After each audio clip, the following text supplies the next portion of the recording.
അങ്ങനെ കുറേ നാളത്തെ ചായ കുടിക്ക് ശേഷം അല്ല ചർച്ചയ്ക്ക് ശേഷം ഞങ്ങളിതാ ചെറിയൊരു ബിസിനസ് സ്റ്റാർട്ട് ചെയ്യാനായിട്ട് പോവാണ് കേട്ടോ. ചർച്ചകളൊക്കെ ഡെയിലി നടക്കുന്നുണ്ടെങ്കിലും ഒന്നും വേണ്ടി എത്തുന്നുണ്ടായിരുന്നില്ല. അവസാനമാണ് ഞങ്ങൾക്ക് ആ സത്യം മനസ്സിലായത്. ചർച്ച മാത്രം പോരാ, നമ്മൾ ഇതിലേക്ക് മെനക്കെട്ട് ഇറങ്ങിയേ പറ്റുള്ളൂ. അതുകൊണ്ട് ഉണ്ടായിരുന്നൊരു നല്ല ജോലിയും കളഞ്ഞ് ഒരു ജോലിയില്ലാത്ത എന്നെയും കൂടി പിടിച്ച് ടീ കടയുടെ മുകളിൽ പോയിരുന്ന് 2 കോഫി ഓർഡർ ചെയ്ത് ഞങ്ങളുടെ ബിസിനസിന്റെ ഫസ്റ്റ് സ്റ്റെപ്പ് ഞങ്ങൾ ഇതാ ഇവിടെ സ്റ്റാർട്ട് ചെയ്യാം. കയ്യിലാകെ ഒരു 3000 ബഡ്ജറ്റ് വെച്ചിട്ട് നമുക്ക് ആവശ്യമായിട്ടുള്ള സാധനങ്ങളെ ലിസ്റ്റ് ഇടുന്ന ചടങ്ങാണ് ഇപ്പം നിങ്ങൾ കാണുന്നത്. ലിസ്റ്റ് ഇട്ടാൽ മാത്രം പോരാ, നമ്മുടെ ബഡ്ജറ്റിൽ ഇതൊക്കെ ഒതുക്കും കൂടെ വേണം. പിന്നെ അവിടെ ഇരുന്ന നേരം കൊണ്ട് അവൾ നമ്മുടെ ബിസിനസിന്റെ ഭാവിയിലേക്ക് ആവശ്യമായിട്ടുള്ള ലോഗോ വരെ അവൾ അവിടെ ഇരുന്ന് ക്രിയേറ്റ് ചെയ്തു കേട്ടോ. ഞങ്ങളുടെ പ്ലാനിങ്ങിന് ആവശ്യമായിട്ടുള്ള നല്ലൊരു ആംബിയൻസ് തപ്പി നടന്ന് ഞങ്ങൾ എത്തിയത് MG റോഡിലെ ടീക്കടയുടെ മുകളിലാണ് കേട്ടോ. ഞങ്ങളുടെ 4 പ്ലാനിങ്ങിന്റെ പൈസയാണ് ഈ ഒറ്റൊരു പ്ലാനിങ് കൊണ്ട് ഇല്ലാണ്ടായത്. അതോടുകൂടി പ്ലാനിങ് നിർത്തി പ്രവൃത്തിയിലേക്ക് കടക്കാമെന്ന് വിചാരിച്ചു. അങ്ങനെ ഞങ്ങൾ സാധനങ്ങൾ മേടിക്കാനായിട്ട് പുത്തമ്പള്ളിയുടെ അവിടെയാണ് വന്നത്. കൂട്ടത്തിൽ ഞങ്ങളുടെ കാര്യങ്ങൾ കൂടെ ഒന്ന് പൊറപ്പിക്കുക ചെയ്തു. നാം പാതി ദൈവം പാതി എന്നാണല്ലോ. അങ്ങനെ നമുക്ക് വേണ്ട എല്ലാ സാധനങ്ങളും ഒരു കുളക്കയിൽ എന്ന് പറയുന്നത് പോലെ പുത്തുമല്ലിക്ക് ചുറ്റും ഒരുപാട് കടകളുണ്ടല്ലോ. അപ്പോൾ അവിടുന്ന് നമുക്ക് ആവശ്യമായിട്ടുള്ള എല്ലാ സാധനങ്ങളും കിട്ടും എന്നൊരു ധാരണയോടെയാണ് ഞങ്ങൾ വന്നത്. അപ്പോൾ ആദ്യം തന്നെ ഞങ്ങൾ നോക്കിയത് ഫോൾഡിംഗ് ടേബിൾ ആണ്. ഈ ഫോൾഡിംഗ് ടേബിൾ നമ്മൾ കേരളയിൽ നിന്ന് കിട്ടും എന്നാണ് വിചാരിച്ചത് കേട്ടോ.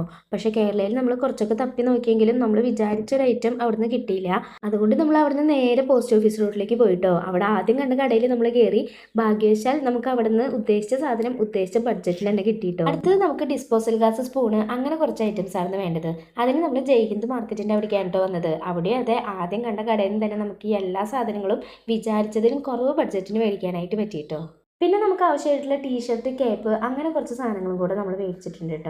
അതിനുശേഷം നമുക്ക് പറ്റിയൊരു സ്പോട്ട് നോക്കാനായിട്ട് നമ്മൾ കുറ്റുമുക്ക് പാടത്തേക്കാണ് കേട്ടോ പോയത്. ഞങ്ങളുടെ ഭാഗ്യം കൊണ്ട് അവിടെ 1-2 പേര് മാത്രമേ ഉണ്ടായിരുന്നുള്ളൂ. യാതൊരു വിധ തിരക്കുണ്ടായിരുന്നില്ല. ഇവിടെ നമ്മുടെ സ്റ്റാളിട്ട് കഴിഞ്ഞിട്ടുണ്ടെങ്കിൽ സമാധാനമായിട്ട് നിന്ന് വെയിൽ കൊള്ളാം എന്നല്ലാതെ വേറൊരു ഉപകാരം ഉണ്ടെന്ന് എനിക്ക് തോന്നിയില്ല.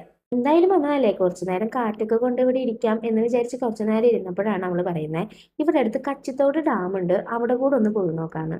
എന്നാ പിന്നെ ഒട്ടും വേഗാതെ അങ്ങോട്ട് പോകാന്ന് വിചാരിച്ച് നേരെ ഇവിടെ നിന്ന് അങ്ങോട്ട് തിരിച്ചു. പോകുന്ന വഴിക്ക് ഞങ്ങളൊരു തണ്ണിമത്തൻ ജ്യൂസിന്റെ ഒരു സ്റ്റാൾ കണ്ടു കേട്ടോ. ഇവരത് സർവ് ചെയ്യുന്ന രീതിയും കാര്യങ്ങളൊക്കെ എങ്ങനെയാണെന്നൊന്ന് നോക്കി കാണാലോ എന്ന് വിചാരിച്ച് ഞങ്ങൾ അവിടെ നിർത്തി ഓരോ തണ്ണിമത്തൻ ജ്യൂസ് വീതം മേടിച്ച് കഴിച്ചു കേട്ടോ. പിന്നെ അവിടുത്തെ ചേട്ടൻ്റെ അടുത്ത് ഇതിൽ തണവ് നിൽക്കാനുള്ള സീക്രട്ടും കാര്യങ്ങളൊക്കെ ഒന്ന് ചോദിച്ച് മനസ്സിലാക്കിയതിന് ശേഷം ഞങ്ങൾ അവിടുന്ന് നേരെ വണ്ടി കച്ചിത്തോട് ഡാമിലേക്ക് വിട്ടു കേട്ടോ. ഇത് അധികം ആർക്കും അറിയാത്തൊരു ടൂറിസ്റ്റ് പ്ലേസ് ആണ് കേട്ടോ. ഞങ്ങൾ ചെന്നപ്പോൾ അവിടെ വലിയ തിരക്കൊന്നും ഇല്ലെങ്കിലും അവിടുത്തെ ചേട്ടൻ പറഞ്ഞു വൈകിട്ട് ഇവിടെ ലൈറ്റും കാര്യങ്ങളൊക്കെ ഇടുമ്പോൾ അത്യാവശ്യം നല്ല ഫാമിലീസും കാര്യങ്ങളൊക്കെ വന്ന് തിരക്കൊക്കെ ആവുന്നു.